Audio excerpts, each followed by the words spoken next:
Ladies and gentlemen, good evening, boxing and MMA fans from around the world.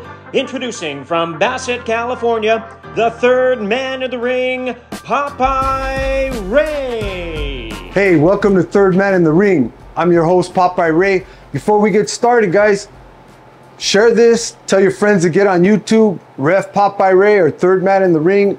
Push subscribe, guys. But today, you obviously can see where we're at. Golden Boy Promotions, but today we're going to be talking to the president. I mean, a lot of you fans are always wondering, what does it take to put on a fight? What's the big deal? But we're going to talk to this man who pushes all the buttons, but pretty much we're going to hear his little testimony, how he came to be the president of Golden Boy Promotions. So I want you to give him a warm welcome. My friend, your friend, Eric Gomez. All right, baby. Thank you, Eric. Thank you for coming. Thank you for having me. Thank you. All right. So Eric, hey fans, this guy's so busy. He's going all these big fights. You guys always see him. He's always in the background. One thing I can say about you, Eric, you're not a lot of talk, bro. Thank you. And with that said, guys, you're always wondering, who is that? Eric Gomez, that's the president. So before we get started about how you became to be the president, where'd you grow up at, bro? East LA, yeah.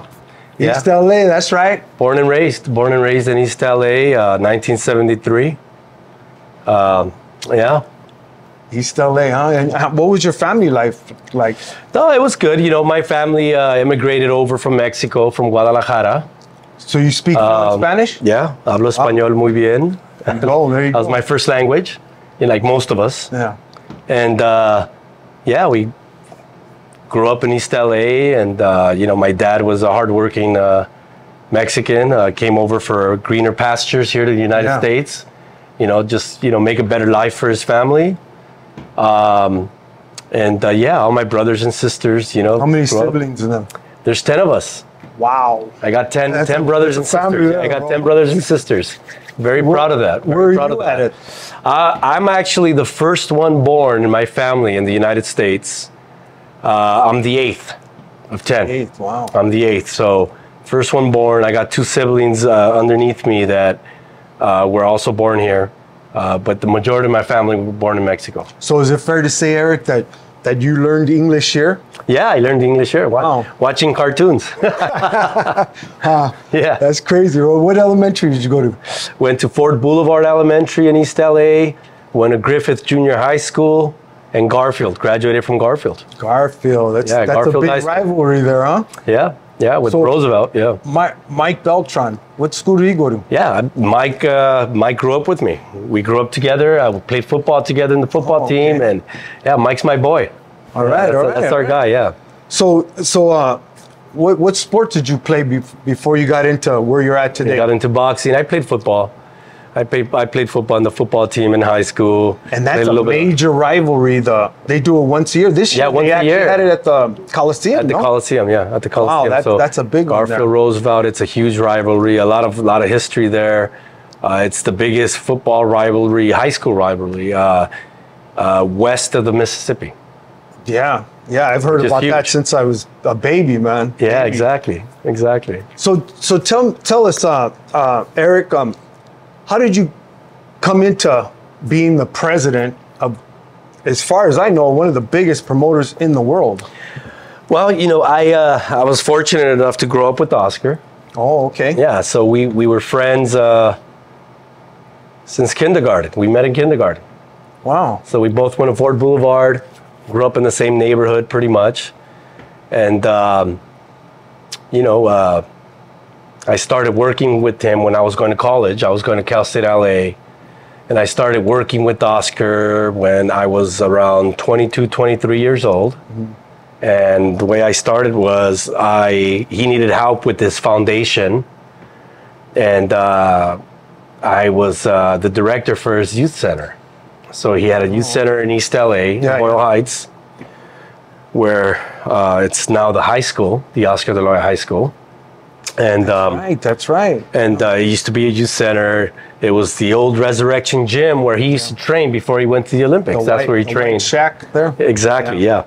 So I was the director there. So I worked with amateur kids. We had an amateur program. Yeah. We had over 100 kids coming in every day. I did that for about 4 years, 5 years before we started Golden Boy Promotions. And I mean, jumping back then, did you ever think about promoting your own, or was it just like, why are we using somebody else? Or what was it? Who was Top his rank? first? Well, Top Rank. Top Rank. Yeah, he was. Right? Yeah, it was Top Rank. You know, yeah, they did a great job with him. Obviously, Oscar, when he came out of the Olympics, was signed by Top Rank. Built him into this mega star. Yeah. Yeah. I mean, look, when we started, it was very different. Oscar wanted to work with kids. He wanted to help kids out. That was his thing. He wanted to give back to the community. So his main goal or purpose was, you know, I want to give back to the community. I want to give these guys opportunities. So we started the after school program. We started a learning center to help kids get tutoring for school. Giving back. Yeah. Exactly, giving back. He started giving out scholarships, raising lots of money to help kids, you know, just giving them a chance to succeed. And let me interrupt by saying, especially you fans from back east, East LA was a rough part of town, bro. Yeah, it was. Rough part of town, brother. It was very rough. I mean, it was infested with gangs. I mean, I come from that culture, and when we went down there to go train, we watched our P's and Q's, believe me. Yeah. You know what I mean? Yeah, it We was knew very we different. weren't, we were coming out of town, you know? But yeah, But there's a lot of good awesome. people, but you know, Yes, it's a hard-working blue-collar community, and you know, people just, you know, they want to succeed just like anybody else, right. and they need help and they need opportunities, and that's where Oscar came in, and he understood that, you know, because he ended up fighting his way out of the, you know, out of the barrio, out of the ghetto, and he was giving opportunities, but he worked for them. He worked for them, and he earned them. There's many people that came out of there that Exactly, done well for and themselves. that's all you need. You know, if you help these kids out Give 'em and a you chance, show them you know? that there's different paths and different ways to succeed in life, you'll be surprised, because there's some kids that are geniuses that are coming out from these areas. You know, so for us, it was very, very important to give back to the community. And at one point, Oscar started thinking about his future after boxing, and he saw that, you know, a lot of these fighters were being taken advantage of, just like he was. You know, there's things that he went through where he was taken advantage of. Yeah. So he wanted to be able to help them out, and that's when the idea started coming in. You know, I want to do more than just help the amateurs. I want to get to the pro ranks now. I want to do a little bit more. What are we going to do? Are we going to be managers, maybe promoters? And we first started off managing fighters. That's how he started. Remember Jose Navarro? Yeah. Jose Navarro was an Olympian, talented out of the Olympics, and we became his managers. So we started managing. So Oscar started first by opening up the Oscar de la Hoya Management Company, and we signed a few fighters and we managed them. But at the same time, when you Soon manage them, after, you're still dealing with You're still dealing with the promoters. You're still dealing with the promoters. And soon after that, Oscar started realizing, you know what, I think there's more into promoting. I want to do promotion. I think I could be good at that. I think I can help these guys out. And that's when the idea of Golden Boy Promotions started, and we were established back in 2002. And does that work by trial and error? I mean, it's Yeah. I mean, we had to learn. Yeah, we couldn't. Yeah, we could do this. We could do that better. You know. Yeah, it started off by, you know, Oscar bought out a local promoter that was very, very successful, which was Roy Engelbrecht's company. Yeah. Bought him out. The king of the four rounders. Exactly, Yeah. Roy. The Royal Rumble. Yeah, he'd have Rumble at the Marriott, yeah. Man. And, you know, he was very smart about it because, you know, not only did he buy out the company, but we retained Roy for a number of years to help educate us and teach us the ropes. And you know what? Let me know, put you on the spot, Eric. Yeah. Whose call was that? Because that was a smart move. It was between Oscar and Richard Schaefer, who was our CEO at the time. Instead of buying them out or buying, you know, whatever. Exactly. And cutting them loose, you said, no. Let them school us. Exactly. Just tell us the do's and don'ts. Yeah, and he was great a smart at it. move. And it was very smart. It was very smart. Yeah, And Roy's been around for years. And to this day, I'm very thankful because Roy did show us the ropes. I mean, Roy, Yeah. from the get-go, from the bottom up, from the bottom up. And that's what a lot of people don't realize. When we started Golden Boy Promotions, I did everything, man. I did everything. I mean, my first job was, unfolding chairs. Yeah. And putting stickers on the chairs for the numbers. I remember. Okay, because it's a ballroom. So you got to put out the chairs. I was a driver. I used to go pick up the fighters from the airports. I used to drive them to go get their medicals done. I'm the one that used to book their hotels, which is a headache in itself. Book their hotel rooms. I used to book their flights. So I did a little bit of everything, and I'm thankful for that, because I know that everybody has a job to do in a promotion, and it's like a car. If you got a flat tire, it's not going to run. If the engine's not working, it's not going to run. If it doesn't have gas, so everybody has their job, and everybody's job is very, very important, and you got to respect everybody in that team. Yeah. From the guy putting up chairs to your job. Yeah, I used to work like I used to dress up the rings. We would rent the rings. They would come and build it for us, and I used to go and I used to put the foam on them, the pads, and put the ring covers on and all that stuff. So I look back, and that was my foundation into promotion, and for me, those were very, very important learning, steps, and building my resume and building to where I got up to now. Obviously, being the president at Golden Boy. Wow. So I got some questions here from fans so how about family now, if you want to speak on that? Yeah, I'm married. I got 3 kids. I got an 18-year-old son. Wow. My oldest. I got a 16-year-old son in high school. And then I got a daughter that's 7 years old. The queen, huh? Yeah, she's the one that runs the house. That's right. So real quick, not real quick, but tell the fans, what does it take to put on a fight? I mean, do they just call, hey, we want to have a show over here, you want to promote us, or how does that work? How does it, or I mean, when you guys say, I want to have a fight at Fantasy Springs, you guys are always at Fantasy Springs. I mean, what does it do? You just got to go look for fighters, they're calling you, you're calling them? No. So the way it works is, the most important thing is you secure the date. Okay. All of our shows are on TV. They're all televised. So, our partner is DAZN. So we work closely with DAZN. So the first things first, you got to go and get a date from the network. And you look at their calendar, and it's got to fit their calendar, obviously, and it's got to work for you as well. Yeah. So you go and you secure the date. Once you get that date, then you go to the venue. Okay. And our relationship with Fantasy Springs, for instance, we kind of know what their schedule is already, and we know what dates are available. So we'll go and we'll solicit them. And then once you get that secured, then you want to go and, look at your roster of fighters. And at Golden Boy, we have about 42, 43 fighters under contract on our roster. And you want to fight them by their region. So if you have a kid that's if you have a date at Fantasy Springs, you want to try to use kids that are local. Kids that are going to help your partners at the casino sell tickets. Yeah. Because ultimately what they want is they want fans to come in and watch these fights. So you go now and you look at your roster, and we have an idea of who sells tickets, who isn't, or what region they should be fighting in. And you book them for those dates. You book them for those venues specifically. And you know that they're going to sell tickets. And then from there, you start looking for the opponents. And what we're known for, and the reputation we have, is putting on pretty competitive fights. Yes. And that's something. Me as a referee, I've refereed a few of the fights, man, and they're always competitive. You want them to be even. I mean, if you're going to have fans go and spend their money, or you want them to sit down for an hour and a half, 2 hours, and watch your show, you want to put on something competitive, so they can't be blowouts. And, for us, we kind of already know the styles. So we know that if you have an aggressive guy and you get another guy that's aggressive, it's going to be a barn burner. It's going to be you can't miss fight, But then you have guys that box a little bit. So if you have a boxer, you can't put another boxer with him.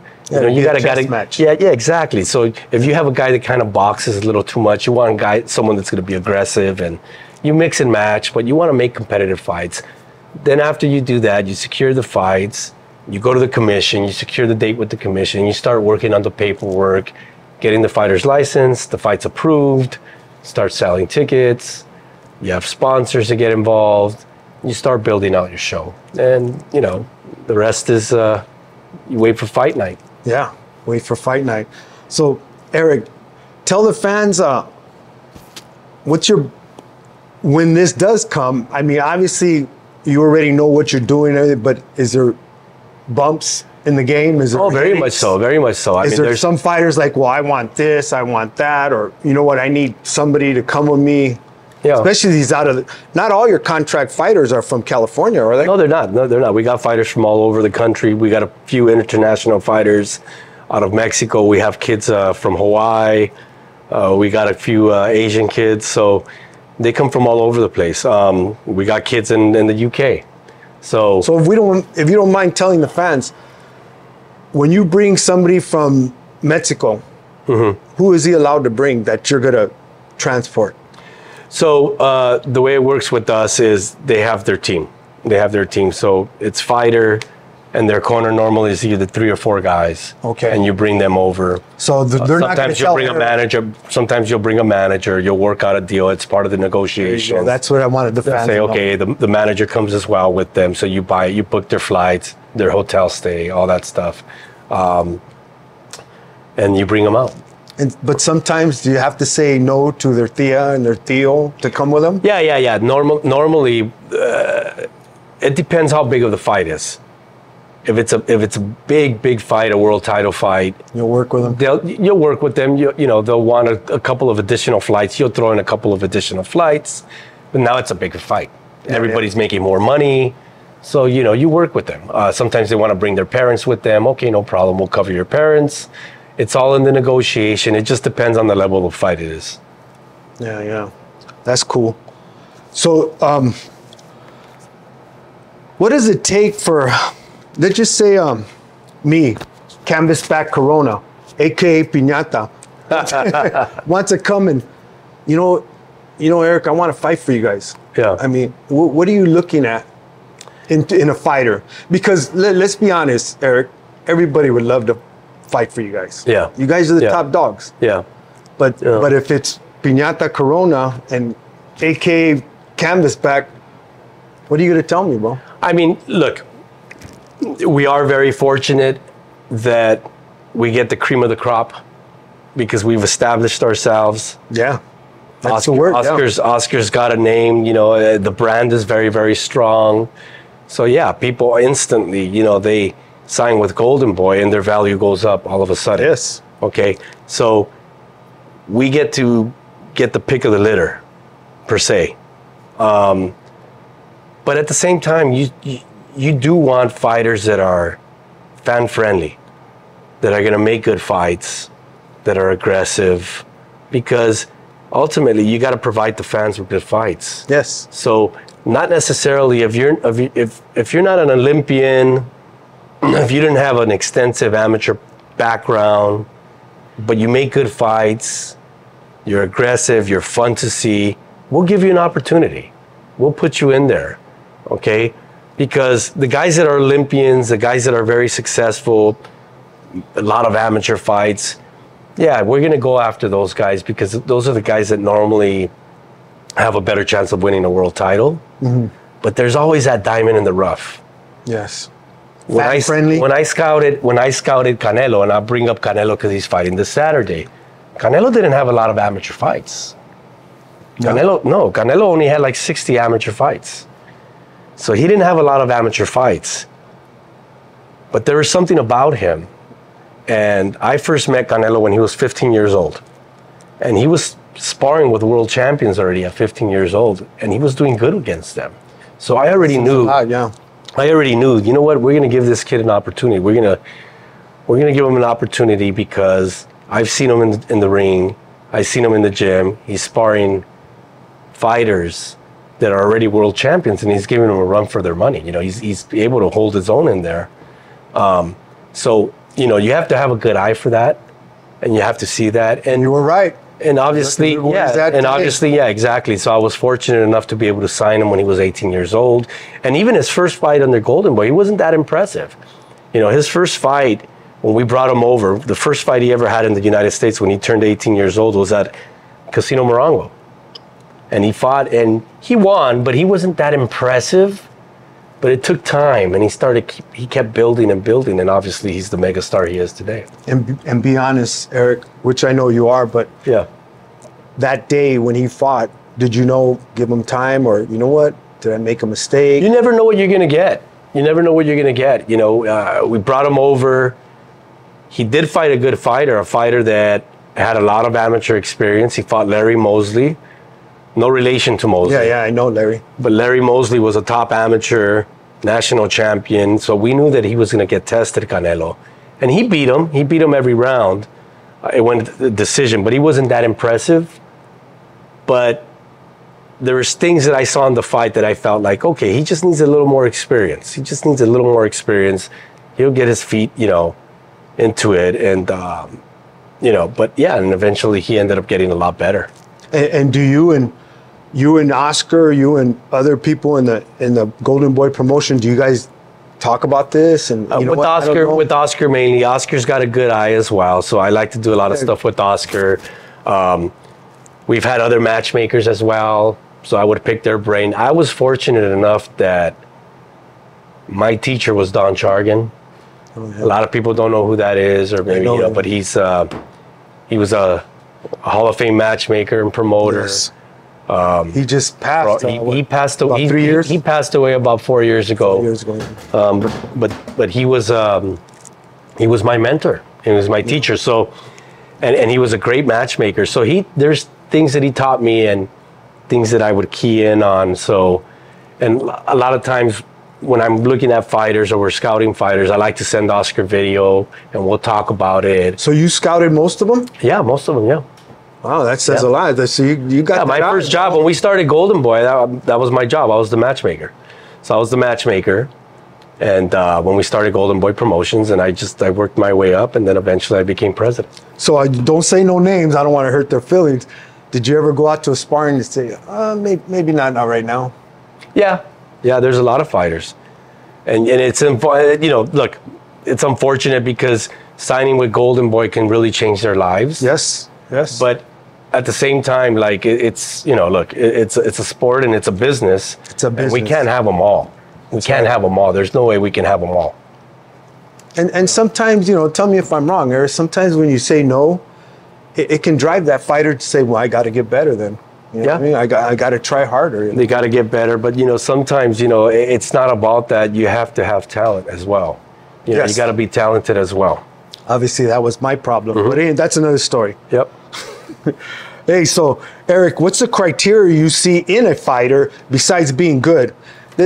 I'm just making a scenario. I'm not calling anybody out by name, but what if he's always in trouble? What if he's, he's got a constantly getting arrested or domestic violence? I mean, is that somebody you want to take on? Or are you going to say, hey, I'll take you on, but if this continues, I mean, it's almost like the football players. Yeah, you don't want to be involved in that because, you meet kids like that and we've had situations where we've had kids under contract and they'll have a run-in with the law and we'll warn them. But if it keeps happening, you gotta sever ties because it's just going to continue to happen. And unfortunately, the negative people paint you with that same brush. No, of course. They're painting the haters, They do, but it really causes a lot of problems for you, not only with the promotion of a fight, but with the networks, the sponsors. They don't like that. Nobody likes that. Yeah, nobody likes that. And it's the same like with the NFL. You have this like a zero tolerance. There's certain things that, okay, you got a DUI, all right, so you give them a warning. But there's other stuff that should be zero tolerance. That's right. If there's domestic violence, you can't deal with that. That's not good at all. Yeah. So there's certain things that you can, there's misdemeanor stuff, and then there's stuff that is a little more serious. So it just depends. It's case by case. Yeah. But I know this much. So when there's a fighter that's doing it persistently, it's going to continue. It's better just to cut ties. Hey guys, I want to give a shout out to my sponsors. One of them is Black Widow Investigations Legal Services. Tell them Popeye Ray sent you. Their phone number is 818-599-3613. Black Widow Investigations. Hey, want to give a shout out to my sponsors, Rivera Towing. Did you know in 2023, they were the top towing service in the Inland Empire, and they serve all of Southern California. But I want to give a shout out to Rivera Towing. You need them, tell them Popeye Ray sent you. But at the same time, he's venturing out. He's opening up his own sports bar, and it's going to be called Ringside Bar. It's not open yet, and keep your ears open for the grand opening day. It's going to be in Lake Elsinore. They're going to have boxing, MMA, but the bar is shaped like a ring. That's crazy, guys. The bar is shaped like a ring. Keep your ears out for the grand opening. It's going to be in Lake Elsinore. They're going to have food, alcohol, the whole thing, man. A DJ. They're going to have boxing, MMA, football, baseball, every kind of sport.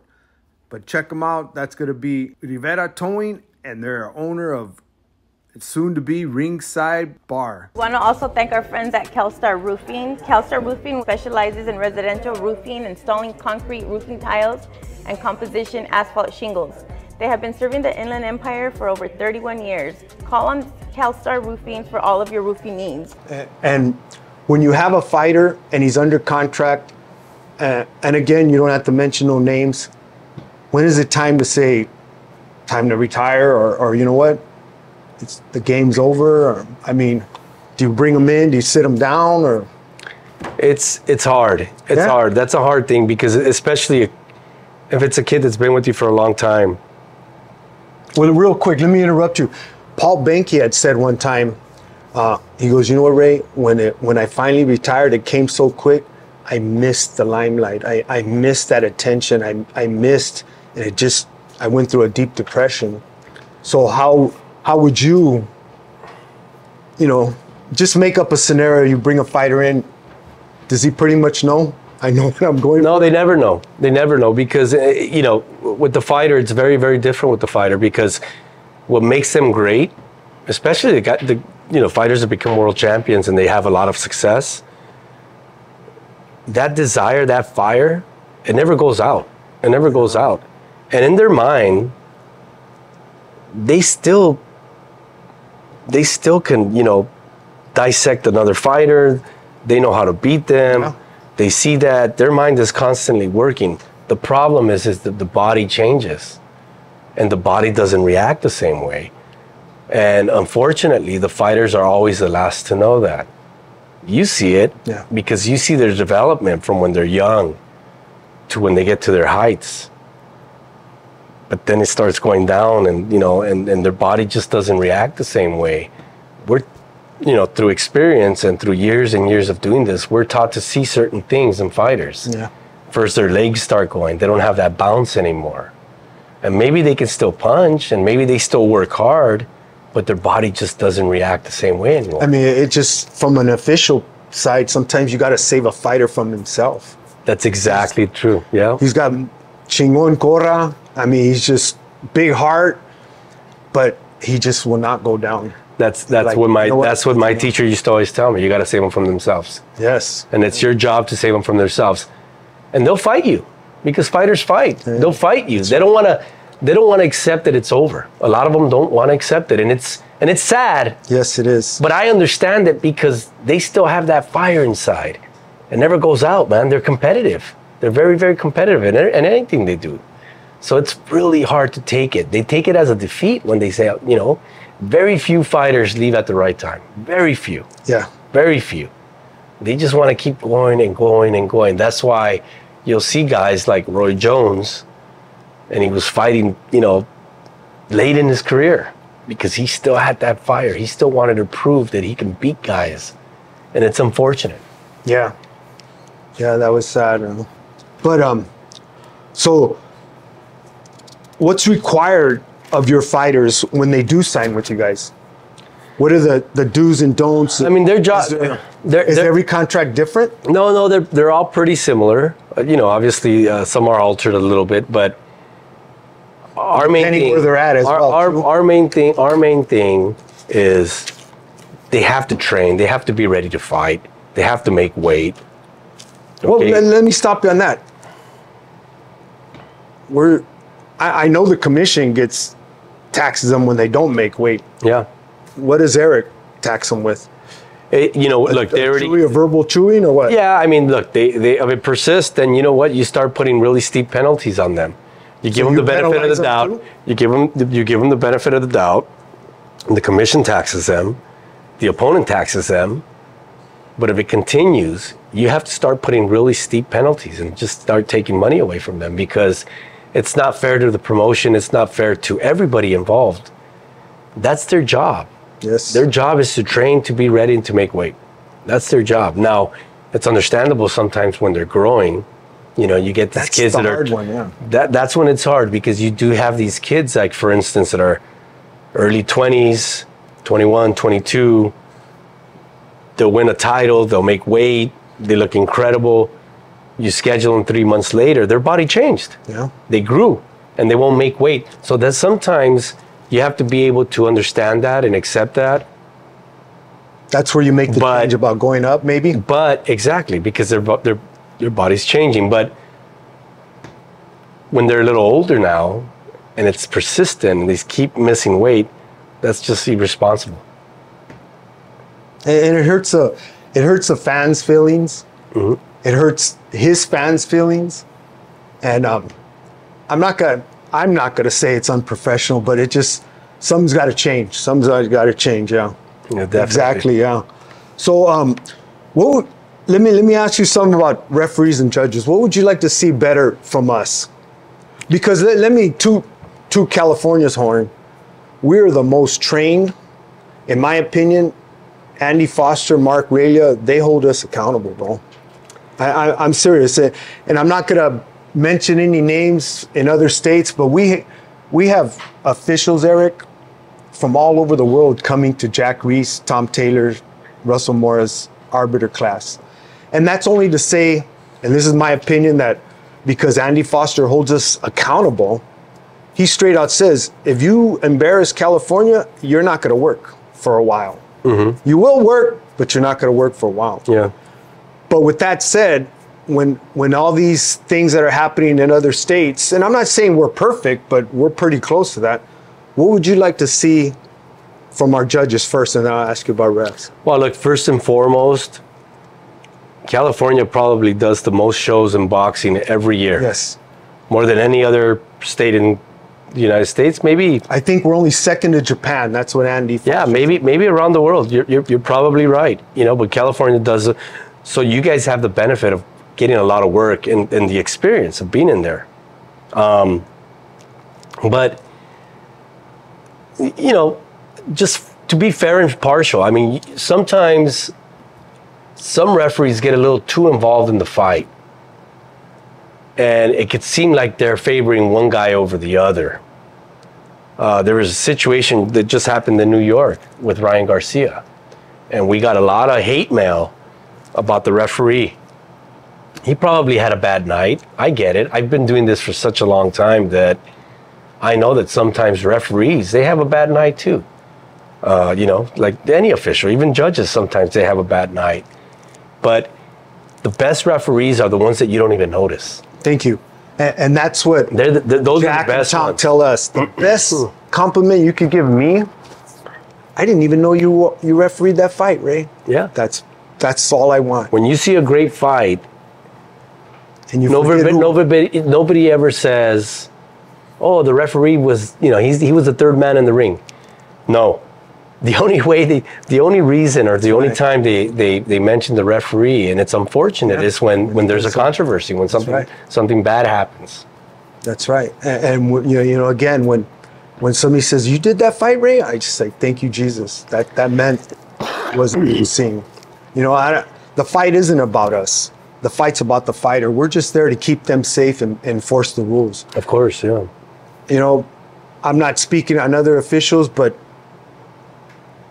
biased referees or picking somebody because they like them, you know what? Shame on you.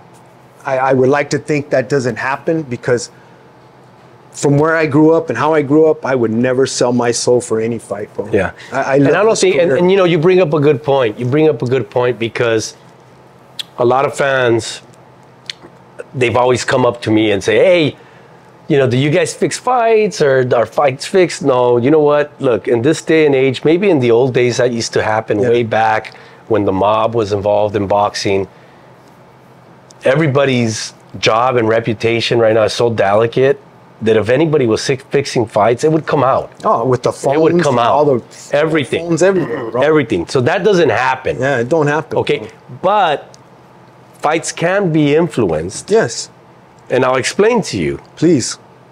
In the West Coast, we have a lot more Latino fighters, Mexican fighters. And Latino fighters or Mexican fighters are very aggressive. So you guys get the benefit of seeing a lot of fighters that are more aggressive. Okay, so you guys are used to fighters that are pressing the action, they're standing toe to toe. You guys are used to that. In the East Coast, you have fighters that box a little bit more. Okay, there's not as many Latinos. Yeah, there's Puerto Ricans, but not as many.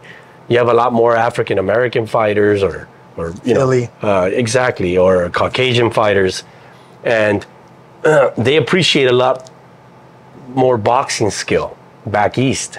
So if you have officials that work back east, they're used to that style. So, you know, if you set up a big fight, and if your fighter's aggressive, you're going to want to favor West Coast officials because they're used to seeing that, and you know that you're going to get points for that. Never thought versus you know, officials that are from the East Coast that maybe they get the benefit of seeing fighters that are a little more skillful or use defense and make you miss. So that's where there's a difference. And you know, when we're having, you know, these major fights that we do, the major world title fights, we're going to have our say-so with the officials, and if we have an objection, we rarely do. Mm-hmm. We trust the commission's going to do their job, and they're going to get the most experienced officials in there. But if there's guys that aren't used to seeing our fighter fight, we want to get officials that are used to that style. Yes, they're more, you know, they have more experience with that type of fighter. And with that said, even, again, let me toot California's horn. On BoxRec, do you know the top judge in the world with the best percentage is Fernando Villarreal? Is he really? Look on BoxRec. Fernando Villarreal is number one. His percentage on across the board, right on point, is 98 point something. Fernando Villarreal. Oh, that's great. You know what I mean? I'm really proud of him. And Andy Foster, hey, that's what we want to see. You know what I mean? But yeah, I got an interesting story for you. Please. Dave Moretti. Okay. Which is one of the all-time best officials, judge. Probably has the most experience than anybody in the country, maybe around the world. You know, the amount of world title fights that he's been involved in, he probably has the most. All right. He judged the first Canelo Golovkin fight. Okay. He gave it to Golovkin. It was a close fight. That fight ended up being a draw. Okay, so he gave it to Golovkin. Okay. The second fight, we got into a little bit of an argument because the Golovkin side wanted to change the officials. Dave Moretti was also picked for that fight, for the second fight. And Golovkin's team wanted to switch one of the other officials, and they asked us, okay, do you guys want to switch someone? And they thought that we were going to ask to take Dave Moretti out. And I found this out after. They thought you're going to want to take him out because he gave it to Golovkin in the first fight. And I said, no, I don't want to take him out. I want to leave him in. I know he gave it to Golovkin in the first fight, but I trust him. Yeah. He's the most experienced. I want the most experienced guy in there. I have no objections whatsoever. That Dave Moretti was there. That says a lot about Eric Gomez and Golden Boy Promotions, guys. He was the judge for the second fight also, and guess what? He gave it to Canelo because Canelo won the second fight. And he called it exactly the way it is. There's fights that are always going to be close. And they can go either way. You've done it before, right? So it just depends what kind of night it is, you know? And that goes to show. You know, Dave Moretti was very, very experienced. He got it correct, probably both times. You know, the first fight was very, very close. It could have gone either way. He gave it to Golovkin the first fight. It ended up being a draw. The second fight, he gave it to Canelo. Canelo, he won. Yeah. That says a lot, man. That says a lot. But yeah, our guy, Fernando Villarreal, is the top one in the world. Though. That's great. But So there's some fans that emailed me. What's this truth? Is there any truth to that? Are California losing fights because of the taxes? No, I noticed it's something that I've been talking to the chairman about a little bit, and they're trying to fix it in Sacramento, where there's some sort of leniency with the taxes. But yes, ultimately, you bring in revenue. I mean, ultimately, when you have fighters that are making millions of dollars, and California's state tax is what is up to 10 now, and you go to Vegas and there's no state tax. State tax. You're gonna want to go to Vegas because you don't want to give up 10% of whatever you're making. You know, it adds up to millions of dollars. If you're making over $10 million, $20 million, that's a lot of money. That's a lot of money. Texas is the same way. Texas has no state tax. Florida's the same way. So a lot of these fighters... Come on, California, get on board. Some of these fighters, but it is being worked on. And so I've been talking to Peter Villegas. Great, he's our chairman. Yeah, Peter Villegas is trying to do something about it. He's been lobbying, some of the people in Sacramento, and he does have a formula that can help. And we're going to continue to fight to see if we can get it done. But yeah, especially our sports. Yeah. Our sports, which bring in revenue all over, jobs, everything. Exactly. Yeah. So he's a big advocate for it, and I think that if he can get a little bit more tax breaks, we can attract some of the big names in boxing to fight here, because there's no reason why we shouldn't. I mean, we shouldn't be getting the biggest fights out here. It's a shame that because you sell tickets out here. Yeah, we do. You sell tickets everywhere, but I'm just saying, I mean, it happens here. When you have a venue here, it's always sold out. Every time I'm at Fantasy Springs, I look out in the crowd. I don't see any empty chairs. Yeah. I don't, Golden Boy has a great reputation, Thank you. With that said, we're gonna end it, but we want to ask you some crazy question. Who was your favorite fighter growing up? Not now. Well, I had a few, but few's good. Yeah, I had a few, but I was a big fan of Marvin Hagler. Just I love the way he fought.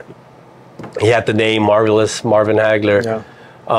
But I also like Sugar Ray Leonard. I love the way he fought. Sugar Ray Leonard, he was flashy.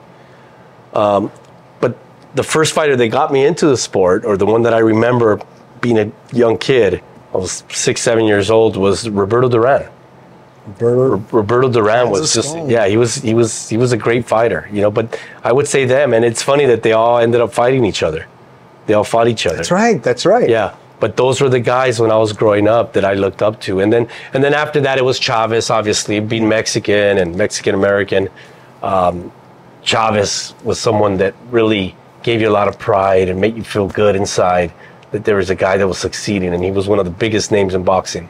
Yeah, I was a chubby guy after I seen his fight. A chubby guy going to the gym. Yeah. Yeah, mine was Alexis Arguello. Oh, yeah. I just loved Alexis, the way he fought Aaron Pryor. I know I'm a lot older than you, but when he fought Aaron Pryor the 2 times, but man, it broke my heart the last time he cried and he said, I'm sorry. I'm like, oh, yeah, man. But yeah, Alexis Arguello. All right, so your next one is, who's your favorite football team? Chicago Bears. So we know Eric's not perfect. So we know Eric because we're Rams right here. No, but I'll tell you. So a lot of people have asked me. Did they draft anybody this Oh yeah, they got the #1 pick, Caleb Williams out of USC. Wow. Yeah, so we're excited. They're gonna have a good team this year. I promise you. But it's funny because a lot of people ask me, like, wait a minute, you're from LA. Why do you like the Bears? When I was growing up, we didn't have a team. Yeah. The Rams were in Anaheim. That's right. The Rams were in Anaheim. I grew up here in Los Angeles. We didn't have a team. Okay? The Raiders did come. I was already 10, 11 years old when the Raiders came to LA. The Rams were leaving. They ended up leaving or whatever.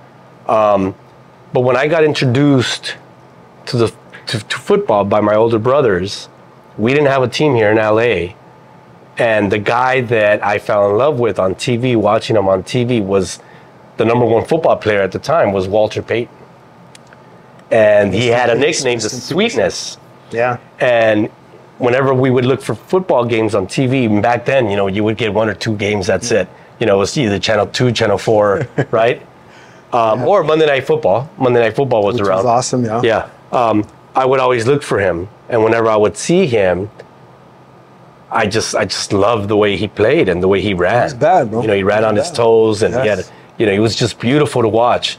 And that's when I got introduced to the sport, and I just started following him because of him, because of that one player. So, and because he was on the Chicago Bears, obviously. Yeah, and he was with the Bears, so I started Coach was following a mean that cat, team. though. What was his name again? His Mike coach? Ditka. Mike Ditka. Yeah, Mike Ditka came in like in '82. Yeah. In '82, he came in, and obviously the '85 Bears. When they won the Super Bowl, Yes, it I just remember like back then. it was one of the greatest teams. How about baseball? The Dodgers, bro. There you go. The Dodgers. We agree on something there, right? The Dodgers, yeah. You know, I think if I went for another team, my dad would have kicked me out of the house. Yeah. Yeah, the Dodgers. I hope they do good this year. Yeah. Yep. How about food? What's your favorite food, Eric? I like sushi. I like everything. I like you know, obviously, look, my wife's a great cook. She, you know, Mexican food. You know, she cooks great. She does all the classic Mexican dishes. The kids like it too? The kids love it. You know, she does everything. So Mexican food. But you know, I like to go out sushi. If I had, you know, my go-to is sushi or look, a nice steak. You know, who's gonna say no to a nice steak? Okay. And who's your best friend, bro?